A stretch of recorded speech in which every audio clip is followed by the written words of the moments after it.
오늘 말씀의 제목은 의무나 판단에 따르는 사역입니다. 오늘 챔버스 목사님은 이렇게 말합니다. 많은 사역자들이 예수 그리스도를 홀로 내버려 두고 의무감이나 자신의 특별한 판단에 따라 일합니다. 그 이유가 무엇인지 아십니까? 예수님의 부활하신 생명이 그들에게 없기 때문입니다. 많은 사역자들이 그렇다고 말합니다. 그리고 그 사역자들이 행하는 게 무엇입니까? 예수님을 홀로 두고 자기의 의무나 자기의 인간적인 판단에 의해서 사역하고 신앙생활한다라는 말입니다. 이것이 무슨 말입니까?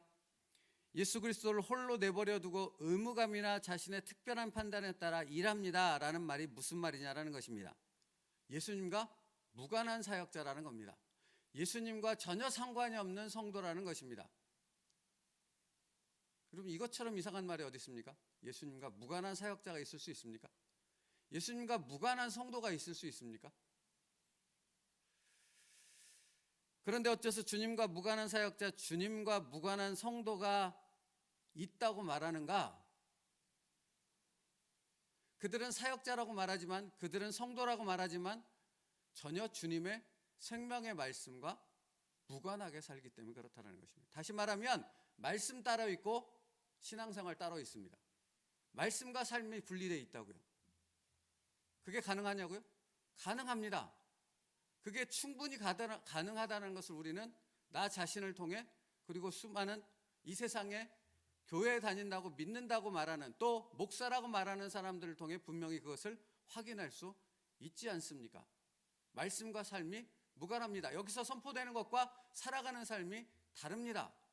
내가 믿는다고 여기서 아멘이라고 고백하지만 내 삶과는 그 아멘이라는 말에 동의했던 말씀과는 전혀 상관없는 삶을 살아간다는 것입니다.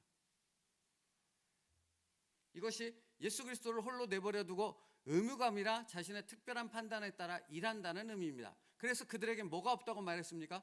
예수님의 부활의 생명이 없다라고 말합니다. 부활의 생명이 뭡니까? 말씀입니다. 말씀과 함께하는 삶입니다.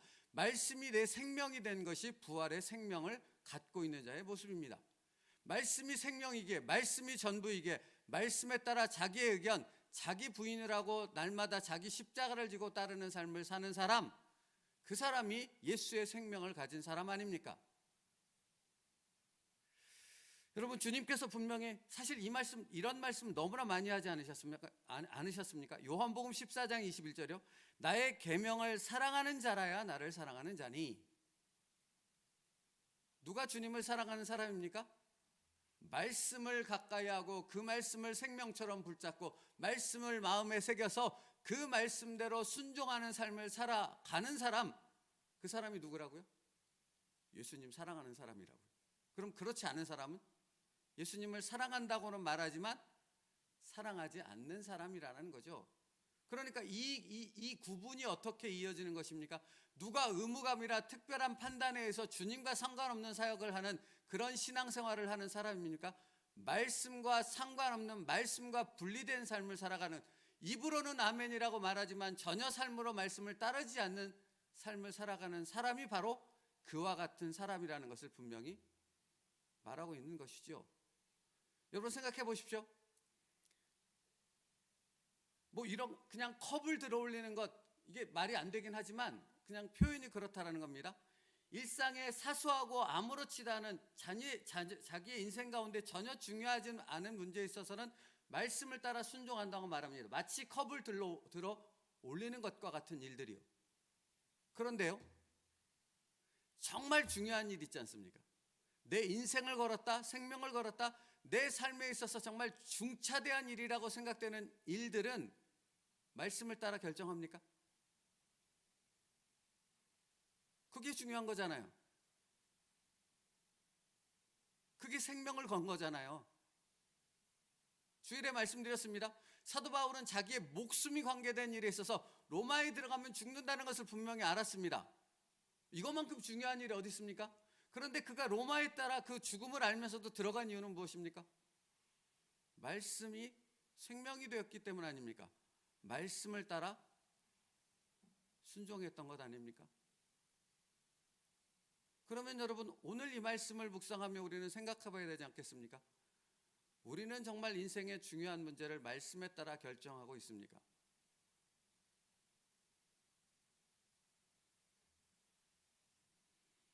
말씀을 따라 말씀과 함께하는 삶을 살지 않는 사람, 그들이 바로 예수님을 홀로 두고 의무감과 자신의 판단에 따라 살아가는 사람들이라 하는 것입니다. 여러분, 그러니까 설교자의 경우라면 설교하기 위해, 신방하기 위해 말씀을 봅니다.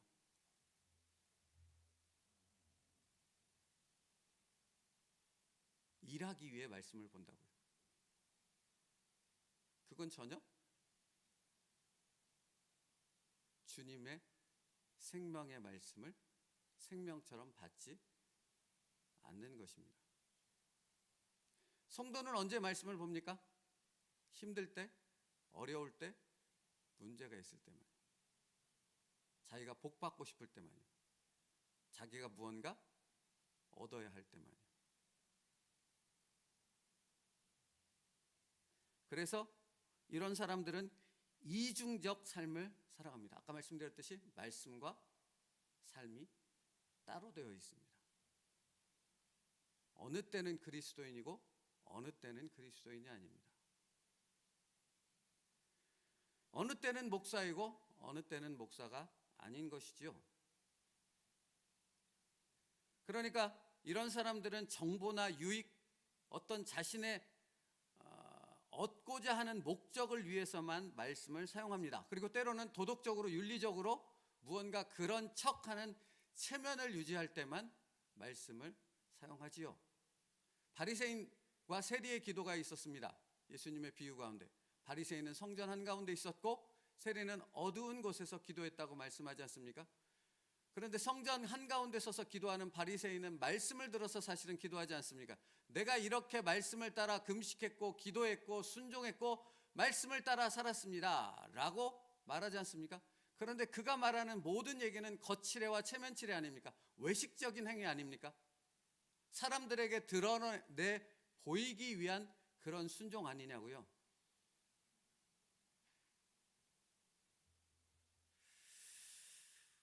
여러분, 이런 사람들의 모습은 상식과 이성을 바탕으로 신앙생활을 합니다. 경험과 논리적인 생각, 거기에 근거한 합리적인 판단에 의해서만 신앙생활을 하고 믿는다고 말합니다.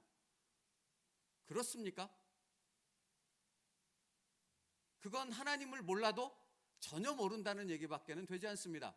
성경에 나오는 믿음의 조상들이 어떤 사람들이 경험과 합리적인 이성의 판단에 의해서 살았습니까? 그럼 스데반이 안 죽었지요. 스데반이 설교할 때 돌 맞아 죽을 것이 그 분위기가 안 익혀졌겠습니까? 예레미야가 말씀을 전할 때 자기가 뺨을 맞고 사람들한테 모욕을 받고 무시당할 거라는 걸 몰랐겠습니까? 바보가 아닙니다. 그들은 이성적으로 합리적으로 생각할 수 있는 충분한 능력을 갖고 있는 사람들입니다. 판단할 수 있는 능력을 가진 사람들이라고요. 그런데 그럼에도 불구하고 그들의 생명을 걸고 인격을 걸고 모든 것을 걸고 그렇게 살았던 것은 그들이 하나님의 말씀을 생명으로 받았고 그 생명의 말씀을 붙잡고 순종하는 믿음의 사람이었기 때문입니다. 의무감이 아니었죠. 여러분, 오늘은 그것을 얘기하는 것입니다. 우리가 정말 하나님의 말씀을 생명으로 받고 생명이기에 늘 있어야 되는 거지 않습니까?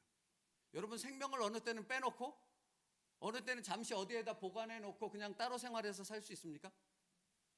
그럴 수 있습니까? 그럴 수 없다고요. 생명인데. 말씀은 생명이라고요. 그 생명의 말씀이 분리되는 순간 우리는 의무감으로 신앙생활하고 의무감으로 사역하고 하나님의 뜻이 아니라 내 판단, 합리적인 판단, 이성적인 생각에 의해서 행동한다라는 것입니다. 그러니까 여러분, 사실은 이래요. 수십 년 신앙생활해도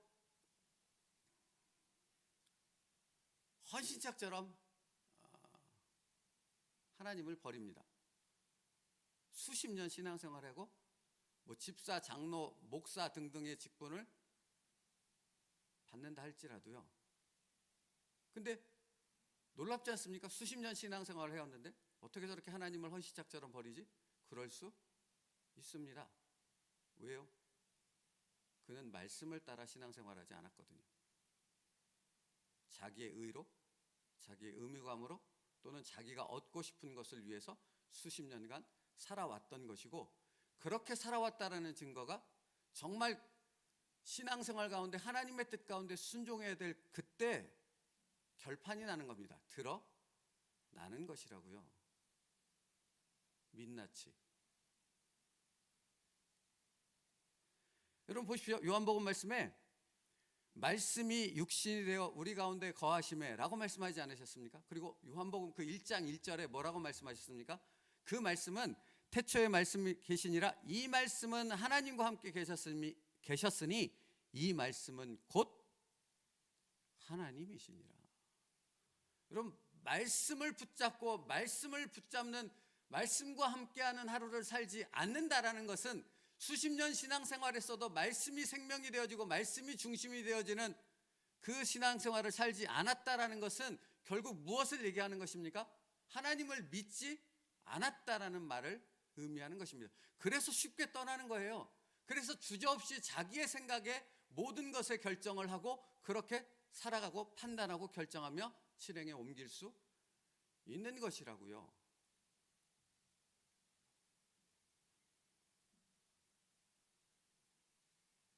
여러분, 어려움과 문제가 생겼을 때 성경은 뭐라고 말합니까?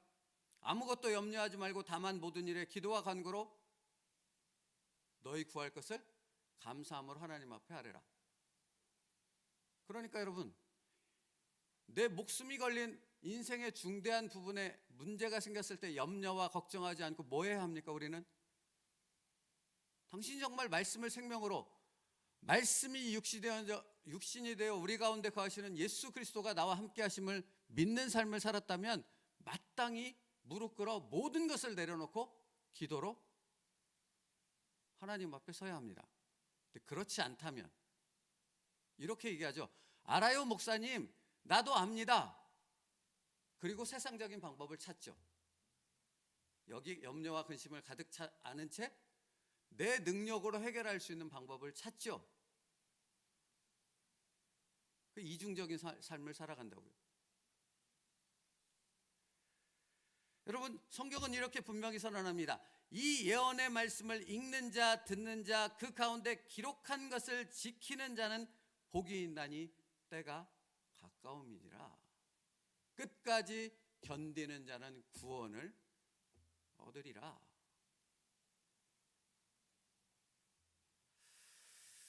여러분 보십시오. 이렇게 살았던 사람, 이렇게 의무와 판단에 의한 자기 자신 중심으로 그렇게 살았던 사람을 성경에서 소개하지 않습니까? 그 사람이 바로 사울 왕이었습니다. 여러분, 사울 왕이 하나님 앞에 변명하는 얘기 한마디 들어보십시오. 우리가 너무 잘 알고 있는 얘기라서요. 사울이 이르되 그것은 우리가 아말렉 사람에게서 끌고 온 것인데 백성이 당신의 하나님 여호와께 제사하려 하여 양들과 소들 중에서 가장 좋은 것을 남김이요 그 외의 것은 우리가 진멸하였나이다 하는지라. 여러분, 늘 이렇습니다. 말씀이 생명이 되어 말씀과 함께 살아가는 삶을 살지 않는 사람들은 늘 이렇게 말합니다. 다른 사람을 핑계하고요, 다른 이유를 대고요, 그리고 자기의 불순종한 행동들에 대해서 하나님의 말씀 중심으로 살지 않는 그 모습에 대해서 합리화하고 핑계하고 무언가 다른 이유를 들어서 설명하려고 합니다. 그런데 여러분 아시지 않습니까? 하나님은 만홀히 여김을 받지 않으시는 분이라고 분명히 말하지 않습니까? 이러한 사울왕의 말에 대해서 하나님 뭐라고 대답하셨습니까? 순종이 제사보다 낫고 듣는 것이 순양의 기름보다 나으니. 여기 이 말씀의 핵심은 분명하지 않습니까? 네가 내 말을 생명으로 여겼고 그것을 하나님의 말씀으로 정말 믿었다면 너는 그렇게 말하지 않아, 그렇게 행동하지 않아. 네가 그렇게 행동한 이유를 나는 정확히 알고 있어 라고 선언하는 것 아니십니까? 호세아서 6장 6절이요. 나는 인애를 원하고 제사를 원하지 아니하며 번제보다 하나님을 아는 것을 원하노라. 여러분, 하나님은 어떻게 합니까? 산 위에 저기 삼각산 꼭대기 올라가면 하나님 압니까? 아니죠. 하나님을 아는 건 말씀을 통해서 하는 겁니다. 이것이 최고이고 이것이 유일한 방법입니다. 그래서 말씀이 육신이 되어 우리 가운데 오셨고, 그 예수님이 하나님이 누구심을 우리에게 분명히 보여주시고 알려주셨던 것입니다. 그러므로 여러분, 믿는다 하는데 말씀을 보지 않고 말씀과 무관한 삶을 살고 말씀을 따라 자신의 전 인생을 거는 순종의 모습으로 나아가지 않는다면 그 믿는다는 얘기는 가짜라는 얘기가 분명하지 않습니까? 그리고 그 가짜는 드러납니다. 분명히 드러납니다. 수십 년 감추었다 할지라도 그대로 감춰지지 않습니다. 분명히 드러납니다. 그리고 여러분, 더 중요한 것은 무엇인지 아십니까? 가짜라는 건 내가 더 정확히 합니다. 그 누구보다도 내가 더 정확히 합니다. 내가 진짜인지 가짜인지는 나 자신보다 정확히 아는 사람이 없습니다. 맞지요? 오늘은 사실은 정확히 얘기하면 가짜냐 진짜냐를 얘기하고 있는 말씀인 것입니다. 여러분, 가짜이십니까? 진짜이십니까? 미가서 6장 8절 말씀에 이렇게 하나님 말씀하십니다. 사람아, 주께서 선한 것이 무엇임을 내게 보이셨나니 여호와께서 내게 구하는 것은 오직 정의를 행하며 인자를 사랑하며 겸손하게 내 하나님과 함께 행하는 것이 아니냐. 여러분, 하나님과 함께 살아가는 믿음의 사람 될 수 있기를 축복합니다. 누가 하나님과 함께 살아갑니까?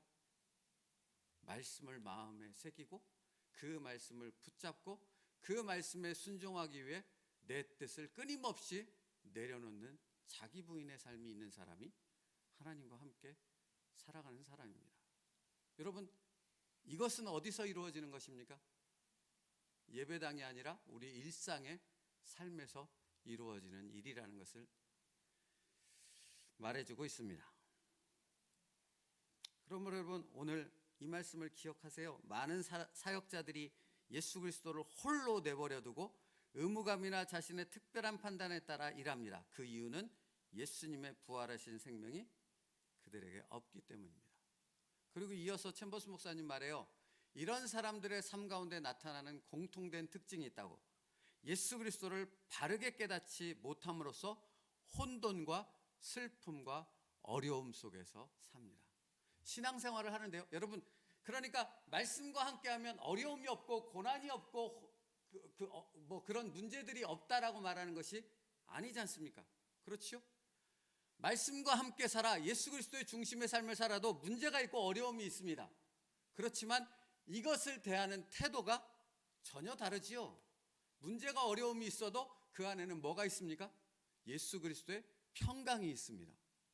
삶이 정말 죽을 고난의 위기를 맞았을지라도, 마치 스데반이 죽을 것을 알지만, 사도 바울이 죽을 것을 알지만 로마를 향해 걸어갈지라도, 거기에 풍랑이 닥칠지라도, 온갖 어려움이 닥칠지라도 그 안에는 뭐가 있습니까? 예수 그리스도의 생명이 있어서 전혀 그런 것에 요동함이 없이 오히려 예수 그리스도의 평강과 그분이 붙들어 주시는 그 능력을 경험하는 삶을 살지 않았습니까? 그게 다르다고요. 문제가 어려워서 다른 게 아니고, 말씀이 있으면 요동하지 않는 산성이신 주님 안에 살아가는 우리들이 되어질 줄로 믿습니다.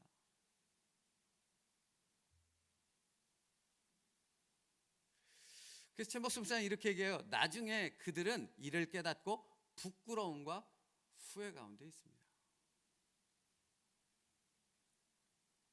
말씀 마치겠습니다. 그러므로 여러분, 우리의 생명은 무엇입니까? 주님의 말씀인 줄 믿습니다. 생명을 두고 다닐 수 없다고요.